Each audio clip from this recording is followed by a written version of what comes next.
اگه بدونی خوردن خرما چه تأثیری روی سلامت خود و فرزندت داره، هیچ وقت از برنامه غذایی حذفش نمی‌کنی. سلام، خیلی خوش اومدید. تا حالا به این فکر بودی که خرما میتونه چه تأثیراتی بر سلامت شما و نوزادتون داشته باشه؟ در این ویدیو ما به بررسی عمیق 10 تا از فواید شگفت‌انگیز خرما تو دوران بارداری میپردازیم. از افزایش انرژی تا کمک به زایمان راحت. اینجا همه چیز براتون روشن میشه. همچنین فوایدی که پزشکا ممکن ازتون پنهون کنن رو تو آخر ویدیو براتون آوردن.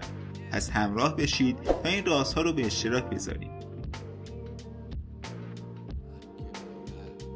بدون شک تامین انرژی از جمله مهمترین جنبه‌های مراقبت از سلامت در دوران بارداریه.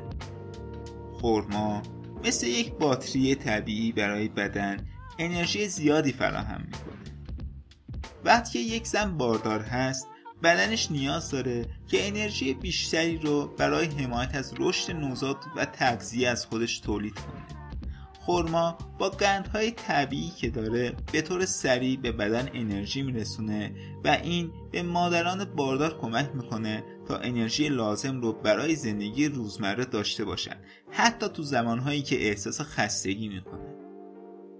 خرما همچنین حاوی فیبره که باعث کند شدن جذب قندها میشه که میتونه از افزایش سطح قند خون جلوگیری کنه و انرژی رو به مدت طولانی تری فراهم کنه. در نهایت خرما با طعم شیرین و خوشمزه‌اش یک راه فوق‌العاده و لذیذ برای افزایش انرژی در طول دوران بارداریه. مواد مغذی خرما همواره به عنوان یک سوپرفود شناخته میشه. خرما کاملا مغذی و پر از انواع ویتامین ها و مواد معدنی مختلفه. حالا فقط تصور کن یک قاشق خرما رو میخوری و بدنت شارژ میشه برای انجام هر کاری که دوست داری. اون حاوی ویتامین های B, A و C هستش که به سلامت پوست و موهات کمک میکنه. مواد معدنی مثل پتاسیم، منیزیم و روی که عضلاتت رو قوی نگه میداره و حتی فیبرهای غذایی که به هضم بهتر غذا کمک میکنه و از مشکلات معده جلوگیری میکنه. به این ترتیب با همه این مواد مغذی، خرما همواره یک انتخاب عالی برای حمایت از سلامتی و انرژیته. تو دوران بارداری میدونی چرا گلوکوز خون مهمه؟ خب بهش مثل یه تنظیم ترافیک توی خیابون‌های شلوغ شهری فکر کن. وقتی که گلوکوز خونت تو بالاترین حدش نیست، همه چیز از کنترل خارج میشه. مثل یه شهر بی‌نظم که ماشین‌ها همه جا دارن راننده‌ها رو دیوونه میکنن، خرما اینجا به کمکت میاد. مصرف خرما گلوکوز خونت رو به آرومی و در سطح مناسبی نگه میداره. دیگه نیاز نیست نگران باشی که سطح قندت ناپایدار بشه و نهایتا مشکلاتی مثل دیابت بارداری پیش بیاد. پس خوردن خرما مثل اینه که یه پلیس ترافیک داشته باشی که همه رو به ترتیب و آروم به مقصدشون راهنمایی میکنه. مورد بعدی که میخوام بگم در مورد شایع‌ترین علائم دوران بارداری و نقش خرما در کاهش این نشانه هستش. منتها قبل اینکه بریم سراغش ممنون میشم منو لایک کنی. تو دوران بارداری تهوع و استفراغ ممکنه یکی از مشکلاتی باشه که مادرها همیشه باهاش مواجه میشن. خرما میتونه به کاهش این مشکلات کمک کنه.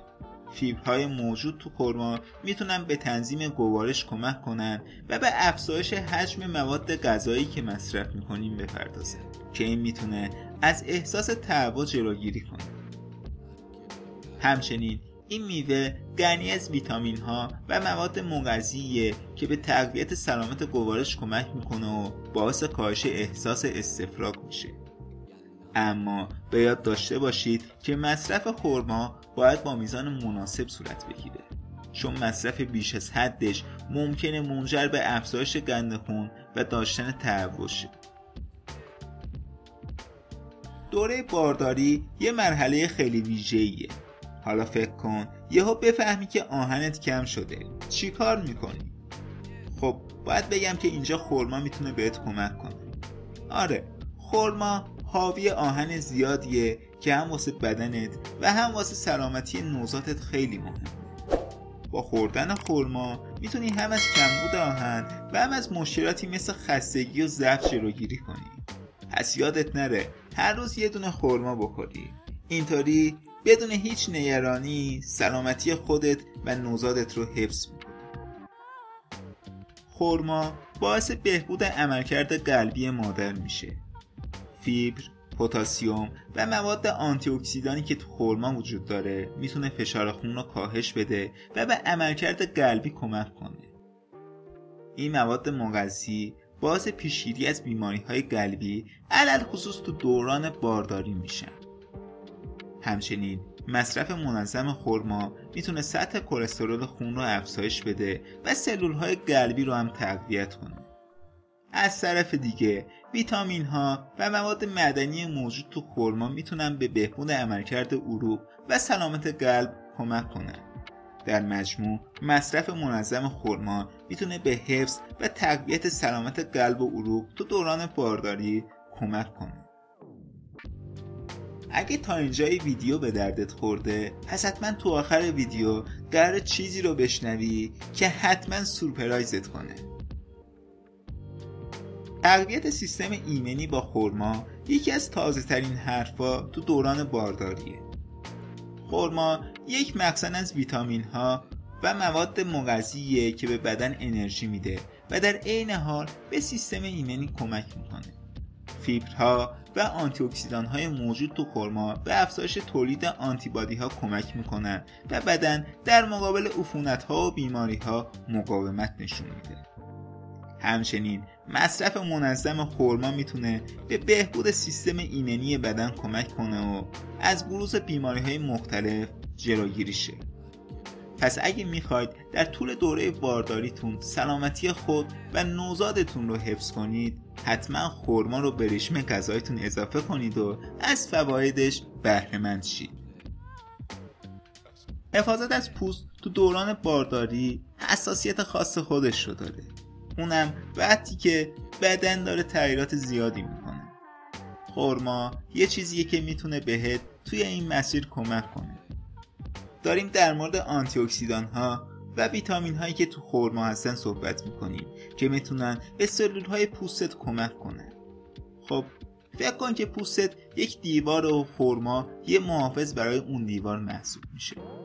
آنتی اکسیدان ها و ویتامین هایی که توی خرما هستن میتونن از این دیواره در برابر آسیب های زیست محیطی مثل آفتاب و آلودگی، ریزش مو، خشکی پوست و حتی لکه های پوستی تو دوران بارداری محافظت کنن. به عبارت دیگه خرما یه دوست خوب برای پوستته. خب فواید خرما برای تسهیل در هضم و کاهش یبوست واقعا شگفت‌انگیزه. فیبرهای موجود تو خرما مثل مسلسلی واسه معده و روده ها عمل میکنه. هر وقت شما یه خرما میخوری، اون فیبرها وارد معدت میشه و شروع میکنه به کار کردن. این فیبرها به طور طبیعی مواد غذایی رو به خودش میچسبونن و معده رو پر کرده که باعث میشه هضم غذا سریعتر و بهتر انجام بشه. همینطور این فیبرها به روده‌هات کمک میکنن که درست کار کنن و حرکت پایینی داشته باشن. اینجوری از یبوست هم جلوگیری میشه. پس اگه مشکلی با هضم داری یا اغلب با یبوست مواجه میشی، خرما رو به برنامه غذاییت اضافه کن تا روند هضمت رو بهبود ببخشی. در نهایت میرسیم به آخرین مورد و چیزی که اغلب دکترها یا اطلاع ندارن یا هنوز باور ندارن و انکارش میکنن. اینه که خرما میتونه درد زایمان رو کمتر کنه.